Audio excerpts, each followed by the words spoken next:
और अब खबरें तफसील से। हुजूमी तशद्दुद पर आरएसएस चीफ मोहन भागवत के बयान के बाद ऑल इंडिया मजलिस इत्तेहादुल मुस्लिमीन के सदर असदुद्दीन ओवैसी का रद्द-ए-अमल सामने आया है।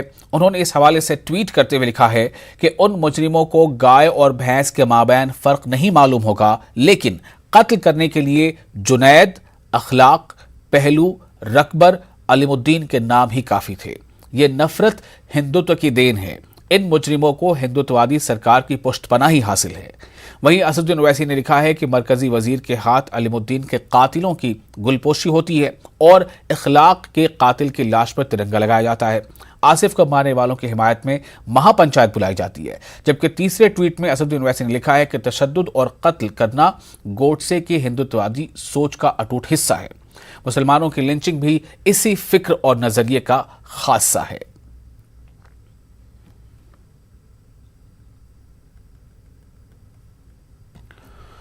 तेलंगाना हाईकोर्ट ने डिग्री, पीजी, इंजीनियरिंग और डिप्लोमा इम्तहानात को मुलतवी करने से इनकार कर दिया है। तलबा तंजीम एनएसयूआई के रियासती सदर बी वेंकट की जानिब से सीनियर एडवोकेट दामोदर रेड्डी ने चीफ जस्टिस हेमा कोहली और जस्टिस विजय सेन रेड्डी से लंच मोशन अर्जी दाखिल की थी। अदालत ने अर्जी को समाअत के लिए कबूल करने से इनकार कर दिया। अर्जी गुजार ने अदालत से हुकूमत को ऑनलाइन इम्तहानात मुनक़िद करने की हिदायत देने की अपील की थी। अदालत ने कहा कि आज सुबह 10 बजे से इम्तहानात का आगाज हुआ है। आखिरी लम्हों में अर्जी दाखिल की गई, अब मुदाखलत नहीं की जा सकती। और तलबा को कोरोना टीकों की तकमील तक इंजीनियरिंग और डिग्री इम्तहानात को मुलतवी करने का मुतालबा करते हुए तलबा तंजीमों ने एहतजाज किया। तेलंगाना की वज़ीर तालीम पी सबिता इंदिरा रेड्डी के मकान का घेराव किया गया। जवाहरलाल नेहरू टेक्नोलॉजिकल यूनिवर्सिटी, उस्मानिया यूनिवर्सिटी के तलबा तंजीमों ने एहतजाज किया। कोरोना की वजह से जेईई इम्तहानात और सीबीएसई के इम्तहानात की तरह ये इम्तहानात को मुलतवी करने की मांग थी। उन्होंने हुकूमत पर तलबा की जिंदगियों के साथ खिलवाड़ का इल्ज़ाम लगाया।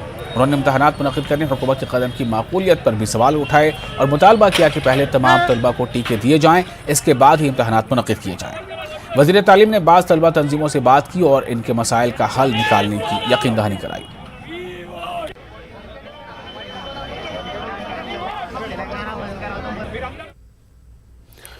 और तेलंगाना हुकूमत ने 9 जुलाई को होने वाले 3 रुकनी कमेटी के इजलास की बजाय कृष्णा रेव मैनेजमेंट बोर्ड की मुकम्मल इजलास की तलबी की ख्वाहिश की है।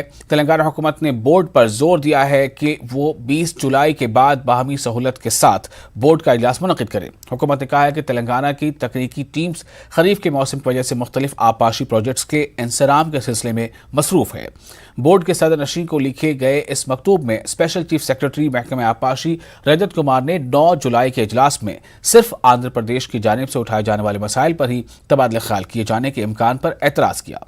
उन्होंने इआदा किया कि तेलंगाना हुकूमत ने मौजूदा साल के लिए दरियाए कृष्णा से पानी के तनासुब की तकसीम पर नजरसानी पर तबादला ख्याल की ख्वाहिश की है और साथ ही Rayalaseema lift irrigation scheme RDS right canal scheme की AP की जानिब से तामीर पर फौरी रुख लगाने की ख्वाहिश की है। रियासती हुकूमत ने दरियाए कृष्णा के पानी से तेलंगाना को इजाफी 45 TMC पानी देने पर भी तबादला ख्याल करने की ख्वाहिश की। तेलंगाना प्रदेश कांग्रेस के नामजद सदर ए रेवंत रेड्डी कल गांधी भवन में PCC सदर की जिम्मेदारी संभालेंगे। कांग्रेस तर्जुमान डी श्रावण ने बताया कि हलफ बर्दारी तकरीब से पहले जुबली हिल्स मंदिर में दर्शन होगा और नामली दरगाह पर हाजिरी दी जाएगी। तकरीब में अहम लीडर शिरकत करेंगे।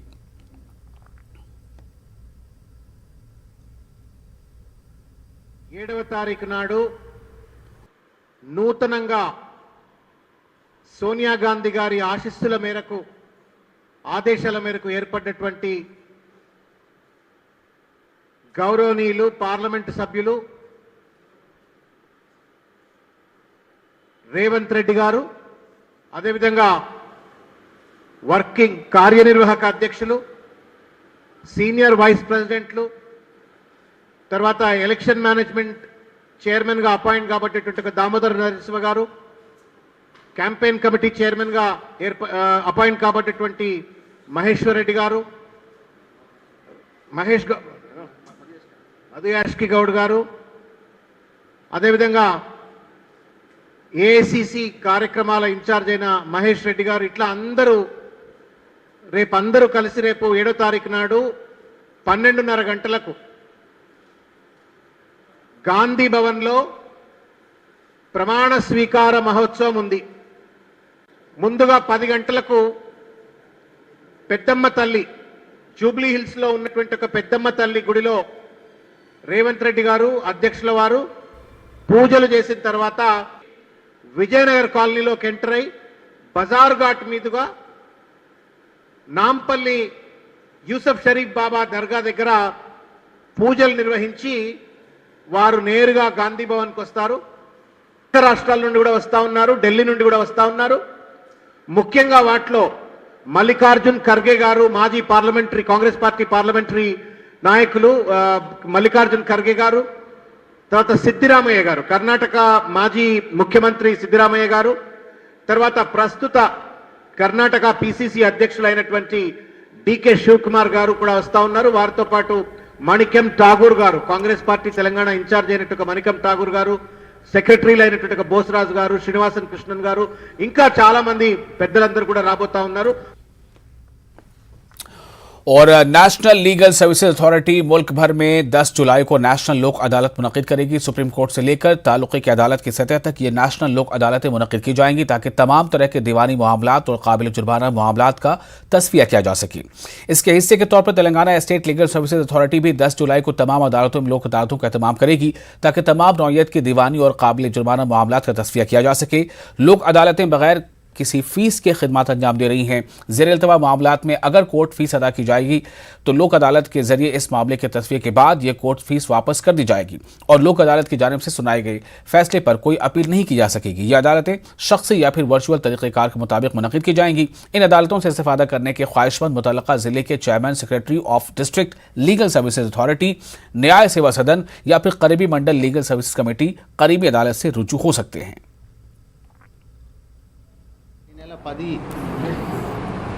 10 శనివారం 10వ తారీఖు 7వ నెల మనం జాతీయ లోక్ అదాలత్ నిర్వహించుకుంటున్నాం. దీనికి గాను 1797 కేసులను మేము ఐడెంటిఫై చేయడం జరిగింది. ఏవైతే ఈ లోక్ అదాలత్లో పరిష్కరించుకోదగినటువంటి కేసులను ఐడెంటిఫై చేయడం జరిగింది. అందులో పార్టీలకు అందరికీ నోటీసులు కూడా ఇవ్వడం జరిగింది. లోక్ అదాలత్లో ఎక్కువ సంఖ్య కేసులు పరిష్కారం అవ్వాలని మన రాష్ట్ర న్యాయ సేవాధికార సంస్థ ఆదేశాల మేరకు అందరు స్టేక్ హోల్డర్లతో మీటింగులు అనేటువంటి నిర్వహించడం జరిగింది. बीजेपी किसान मोर्चा के कारकुनों ने हैदराबाद में महकमा ज़राअत के दफातर का घेराव करने की कोशिश की। हैदराबाद के एलबीएस स्टेडियम के करीब बीजेपी किसान मोर्चा की जानिब से एहतजाज किया गया, जिसके नतीजे में कुछ देर के लिए कशीदगी फैल गई। एहतजाजियों ने 1 लाख रुपए तक के कर्जजात किसानों के माफ करने पर प्रधानमंत्री फसल बीमा योजना पर अमल करने का मुतालबा किया। एहतजाजियों ने पुलिस से बहस और तकरार की। एहतजाजियों को हिरासत पर लेकर पुलिस स्टेशन मुंतकिल कर दिया गया। किसान मोर्चा के रियासती नायब सदर सांबा शिवाराव कारकुनों को हिरासत में ले जाने के मौके पर मामूली तौर पर जख्मी हो गए। पुलिस के रवैये की उन्होंने मजम्मत की और उन्होंने कहा कि पुलिस ने जबरदस्ती तौर पर कारकुनों को हिरासत में लेने की कोशिश की है, जिसके नतीजे में यह सूरत हाल पैदा हुई है। बाज कारकुन अपने साथ लाए झंडों के साथ दफ्तर के गेट पर चढ़ गए। उन्होंने इल्जाम लगाया कि रियासती हुकूमत किसानों के साथ नाइंसाफी से काम ले रही है और रियासत के जो किसान है वो परेशान है। तेलंगाना एम्प्लॉयज यूनियन के नुमाइंदों ने सेक्रेटेरिएट में रियासती चीफ सेक्रेटरी से मुलाकात की, पीआरसी की मंजूरी पर इजहार तशक्कुर किया और साथ ही दीगर मसाइल के लिए नुमाइंदगी की।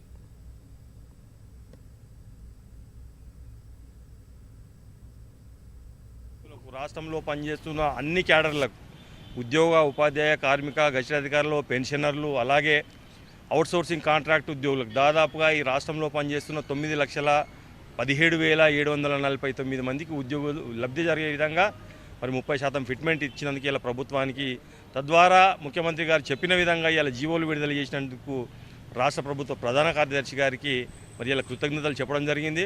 మరి ముఖ్యంగా గత నెల మరి ఉద్యోగ సంఘాలతో గౌరవ ముఖ్యమంత్రి గారు చర్చలు జరిపినప్పుడు ఆంధ్రలో పనిచేస్తున్న తెలంగాణ ఉద్యోగులను రప్పిస్తామని చెప్పడం జరిగింది.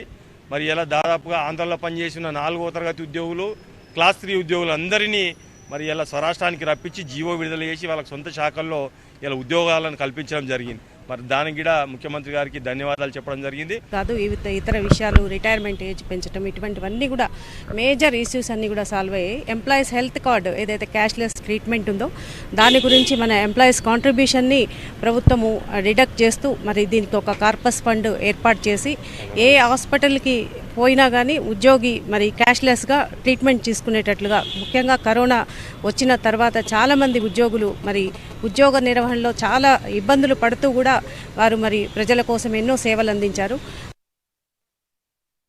Telangana medical and health outsourcing contract employees association ने आउटसोर्सिंग मुलाजमीन को खिदमात से हटाने के फैसले की मुखालफत की है।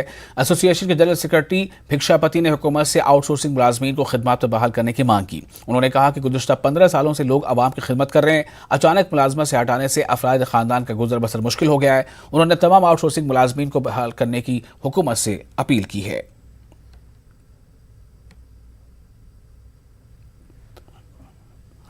जिला मेडचल के दबाईगोड़ा में इतवार की रात एक 6 साल लड़की घर से गायब हुई थी। जवाहर नगर पुलिस ने आज सुबह प्रगति नगर में बेहोशी की हालत में उसे पाया। मकामी अफराद ने लड़की का अगवा करने के इल्जाम में श्रीनिवास नामी शख्स को पकड़कर पुलिस के हवाले कर दिया है। लड़की को तिब्बी जांच के लिए गांधी मेडिकल कॉलेज रवाना किया गया। लड़की के वालिदैन ने इतवार की रात में गुमशुदगी की शिकायत दर्ज कराई थी। पुलिस ने मुलजिम को गिरफ्तार कर लिया है। जांच जारी है।